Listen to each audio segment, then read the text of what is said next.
Your day is filled with back-to-back meetings. You're feeling the tension. Rationally, you know that exercise is good for you and will help to tackle both the physical and mental stress. But just how do you make time in a packed schedule when it feels like life and work are getting in the way? I'd like to share some tips to help you work in a workout. Tip number 1, when possible, get it done first thing.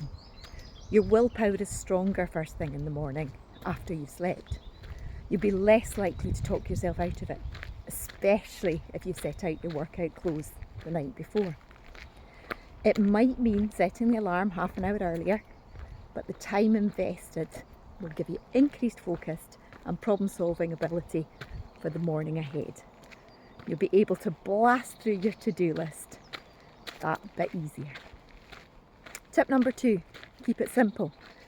Choose an activity that doesn't need a huge investment of time or money on kit. Yoga, brisk walking, running, online fitness classes. You'll have fewer excuses not to get active than opting for a sport or activity that needs a raft of equipment and getting things ready before you begin. Tip number 3, choose something you enjoy. Linked to the above is choosing an activity that you find enjoyable. The very thought of a dawn run is enough to make some people pull the duvet back up and shut the world out again. But dancing to 2 or 3 songs from your epic playlist while making your coffee and breakfast, that won't even feel like exercise. It's got to work for you.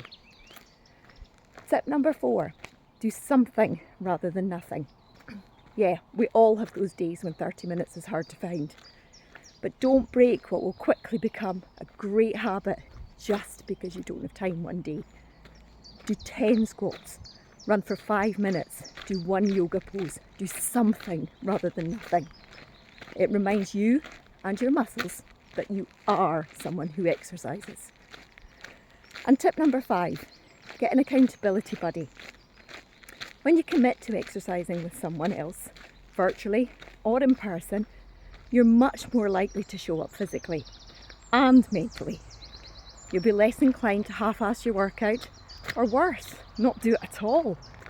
Find someone who loves the same activities as you, who also needs that push to get them out of bed in the morning. Agree dates, times, and go for it.